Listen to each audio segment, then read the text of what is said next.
बार मैं दिल से आप सभी के लिए, आप खुद के लिए जोरदार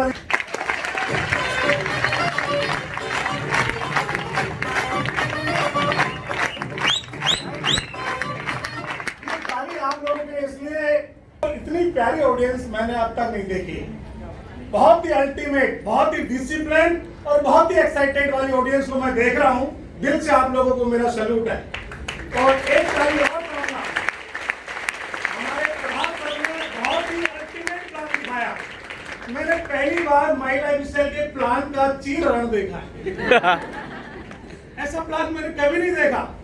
मतलब जैसे डॉक्टर लोग पूरा ऑपरेशन करते हैं ना सारे शरीर के अंगों का, तो ऐसे माई लाइफ स्टाइल के प्लान का जो चीर हरण, जो ऑपरेशन मैंने देखा, मैं खुद ही शॉक्ड हो गया। मैं देखे जा रहा था कि हमारे वहां पे ये जो प्लान है ना, मात्र 30 मिनट में दिखा के फ्री, और अब तक मीटिंग भी फ्री।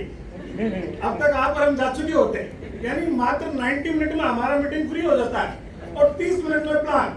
लेकिन यहाँ पे आपका 1 से सवा घंटे में, यानी जो प्लान को जिस तरीके से समझाया है, मुझे लगता है कि इतना समझने के बाद में माई लाइफ स्टाइल को कोई ज्वाइन नहीं करे, ऐसा हो ही नहीं सकता। इतना समझाने के बाद में कुछ फंसता नहीं, और फिर भी कोई ये कहे कि भाई ऐसा ही कुछ नहीं होता है, तो उसके जैसा कर्म फूटा दुनिया में नहीं है। सही है ना?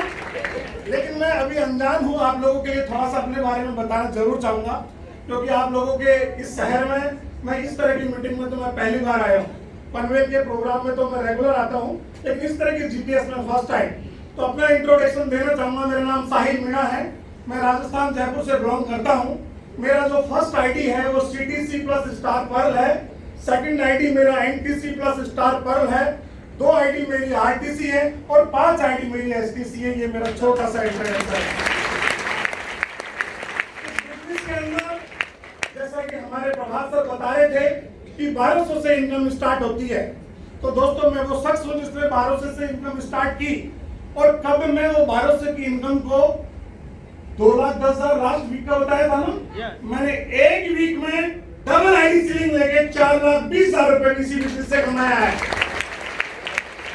डबल आईडी सीलिंग अचीवर हूं और डबल आईडी सीलिंग क्रिएटर भी हूं। टीम के अंदर भी मैंने double ID ceiling achiever create किए हुए हैं। बहुत सारे टीम में सीलिंग अचीवर्स हैं। एक छोटी सी गाड़ी है मेरे पास में, MG हेक्टर टॉप मॉडल, जिसकी कीमत तकरीबन 25 लाख है, वो मैं मेंटेन करता हूँ। साथ में एक छोटी सी गाड़ी और है, स्विफ्ट डिजायर। ऐसे करके ही मेरे पास में 2 कार है। तो जैसे कि यहाँ पे हमारे बहुत सारे लीडर्स बता रहे थे, जयपुर में मेरे दोस्तों 3 फ्लैट है, एक 3 BH का है, 2 मेरे 2 BH के हैं। और अभी मैंने रिसेंटली पिछले साल इसी बिजनेस की कमाई से बिना किसी 1 रुपए लोन के तकरीबन 80 लाख रुपए का 250 वर्ग गज का प्लॉट भी मैंने इसी बिजनेस से खरीदा है, वो भी मेरे पास में है। बहुत सारे फॉरेन टूर्स मैंने किए हैं। और मैं ये कहूंगा दोस्तों, एक ऐसा आम इंसान जिसने कभी जिंदगी में सपने कभी नहीं देखे, उस इंसान का आज इस बिजनेस ने पूरा जीवन बदल दिया है। यानी 360 डिग्री मेरी पूरी लाइफ बदल चुकी है। अब ये हुआ कैसे, ये सुनना चाहोगे क्या? कितने सही लोग बताऊंगा, सुनना चाहोगे क्या? दोस्तों हमारे हर्षवर्धन जी कहते हैं, ये वही कर पाता है जिसके पिछवाड़े में कीला लगा रहता है। मेरे बड़ा वाला कीला लगा हुआ था, इतना बड़ा कीला मीन्स गरीबी का कीला, जिंदगी में दुख दर्द का कीला, परेशानियों का कीला, कॉम्प्रोमाइज का कीला, ये मेरे जीवन में था। क्योंकि इस बिजनेस से पहले दोस्तों जीवन में कोई अचीवमेंट नहीं, पासपोर्ट नहीं, 4 व्हीलर नहीं, और बस जिंदगी कट रही थी। इस बिजनेस से पहले मेरी लाइफ में परिवार को चलाने के लिए जो कुछ करना चाहिए, मैंने सारे काम धंधे किए। मैंने टूर एंड ट्रेवल्स कंपनी चलाई, 3-4 साल चला के मालूम चला कि ड्राइवर लोग कमा के खुद खाते हैं, मालिकों को नहीं खिलाते। वो कहने में घाटे में चली गई सरकार, बंद कर दिया। मैंने इवेंट लाइन में काम किया। हम लोग दिल्ली मुंबई से मॉडल्स जयपुर मंगवाते, उनसे ड्रेस लॉन्च करवाते, इवेंट्स का काम हम लोगों ने किया। वो काम अच्छा था, बहुत ग्लैमर वाला लाइफ था। मतलब क्योंकि वहां पे तो आप समझ सकते हो ना, मॉडल्स के बीच में रहने से कैसी फीलिंग आती है। लेकिन शादीशुदा था, भाई साहिल तेरे लिए धंधा नहीं है, तू जितना कमाएगा इन्हीं को दे जाएगा। 1 साल के बाद में समझ में आया कि वापिस सर्विस को काम को नहीं करना, मैंने वो काम बंद कर दिया।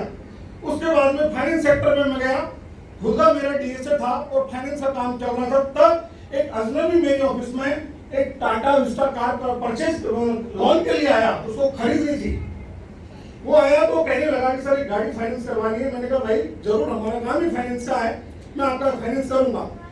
और बात करते करते जब 1-2 दिन हो जाते हैं तो उसने मेरे से जानकारी बढ़ाने की कोशिश की, कहा कि सर एक मेरे पास में एक ऐसा अपॉर्चुनिटी है कि आपकी पूरी जिंदगी बदल सकती है। और ये भाई जिंदगी बदलवाने के लिए तैयार ही बैठा था, सालों से भूखा था जिंदगी बदलने के लिए कि कोई आए और मेरी जिंदगी बदल जाए। जब उसने ऐसा कहा तो मैंने कहा भाई मैं तैयार हूँ, क्या करना पड़ेगा बता। उसने कहा एक प्रोग्राम में आना पड़ेगा आपको अगले दिन।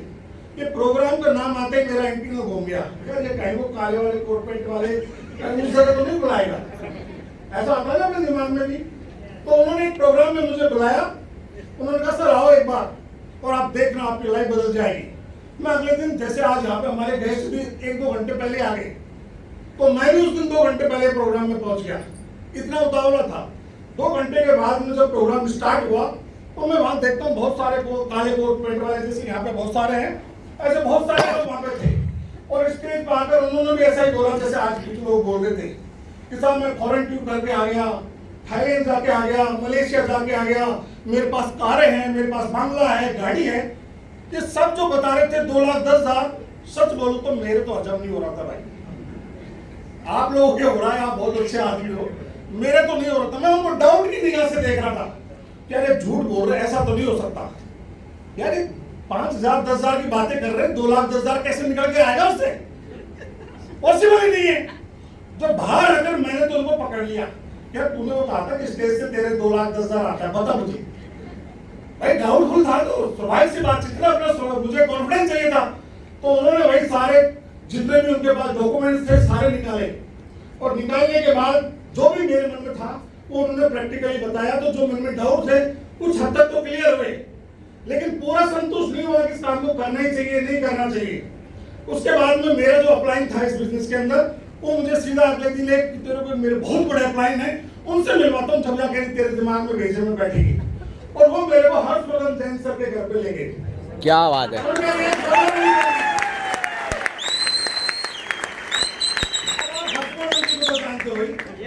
उनको दुनिया जानती है।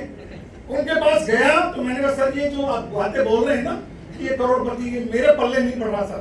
कि आज तक बहुत सारी ऐसी कंपनी आ गई, बहुत सारी चली गई, लेकिन ऐसा आज तक नहीं हुआ। मैं 2-3 कंपनी में करके बैठ चुका, मेरा तो कुछ नहीं हुआ। उन्होंने कहा साहिब जी आप बिल्कुल सही बोल रहे हो, आप गलत नहीं हो। क्योंकि इस बिजनेस को करने के लिए भी कुछ पैरामीटर्स होते हैं, जांचने के भी पैरामीटर्स होते हैं।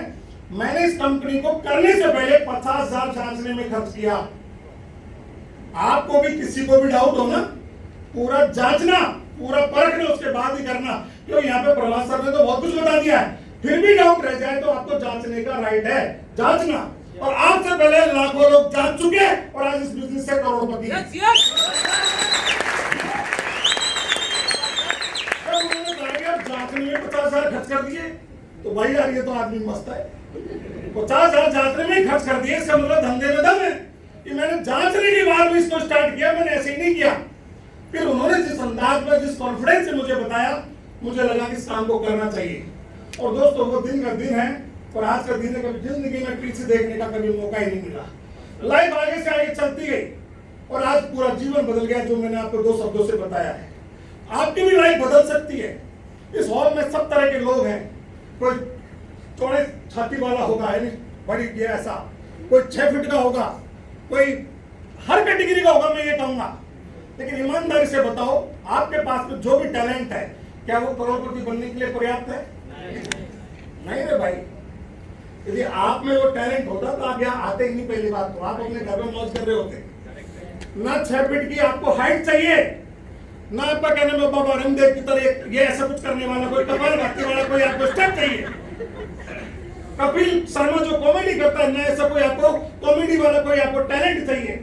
इस बिजनेस को यदि आपको करना है, कामयाब होना है, तो सिर्फ एक कारण निकालो अपनी जिंदगी का, सिर्फ एक कारण। आपकी एक तकलीफ जो आपको तकलीफ देती है कि मैं कर्जे में हूं, मुझे मकान बनाना है, मेरे बच्चों को अच्छी जिंदगी देनी है, मुझे कोई कार लेनी है, एक रीजन आपको करोड़पति बनाने के लिए पर्याप्त है।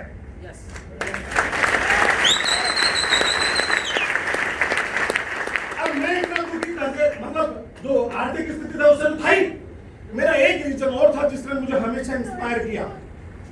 मेरी वाइफ एक्चुअली में क्या है, मेरा लव मैरिज है, और लव मैरिज वाले आप जानते हो ना, बीवी से थोड़ा सा ज्यादा ही करते हैं कुछ ऐसा है। मेरी वाइफ की जॉब लग गई थी गवर्नमेंट की 2009 में, 11 में वो पोस्टिंग हो गई, तो 11 तक 5 में शादी हुई। 11 तक मेरी क्या लाइफ चली थी मैं आपको बता नहीं सकता, यानी मैं जन्नत में था, क्योंकि प्रेमी और प्रेमिका का मिलन था। तो वो समय आप समझ सकते हो कि बहुत ही गजब का निकलता है। लेकिन मैंने मेरे पैरों पे खुद ने कुल्हाड़ी मार ली, क्योंकि गवर्नमेंट की नौकरी जैसी लगी, और मेरी वाइफ का जब गवर्नमेंट की जब ऑफिस में जाना आना हुआ, तो मैंने जाते हुए तो ममता को देखा, लेकिन आते हुए मैंने ममता को नहीं देखा, कुछ और ही नजर आई।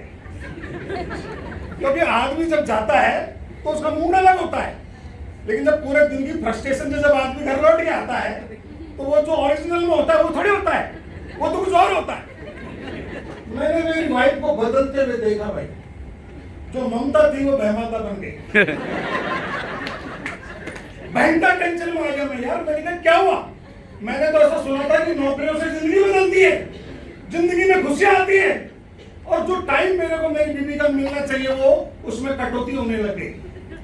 मेरी वाइफ उदयपुर पोस्टिंग चली गई, तो ये समझो उस नौकरी ने मुझे जो दर्द दिया वो मैं इतना खुले उसमें बता नहीं सकता। वो कुछ चीजें सीक्रेट रहने दो, कुछ चीजें सीक्रेट रहने दो।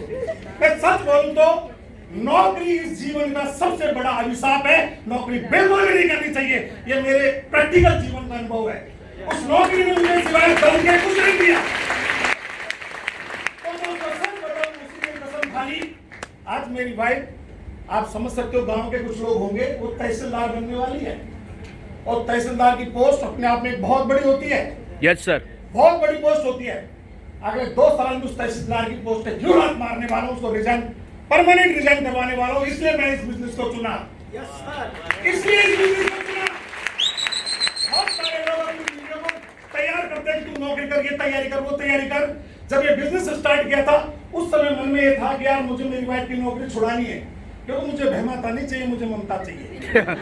तो मेरा रीजन था, मेरा इंस्पायरिंग ड्रीम था, जो मुझे इंस्पायर करता था कि भाई तू लव मैरिज किया है, तेरी बीवी प्रेमिका की तरह 6 साल रही है, लेकिन नौकरी के बाद में कैसे बदल गई? तो रीजन था नौकरी। तो मैं सच बता रहा हूँ, पूरे ऑडियंस के बीच में बोल रहा हूँ, आपको एक खबर आ जाएगी आने वाले टाइम में कि स्माइल लाइफस्टाइल में एक ऐसा भी मर्द रहा जिसने तहसीलदार लेवल की जॉब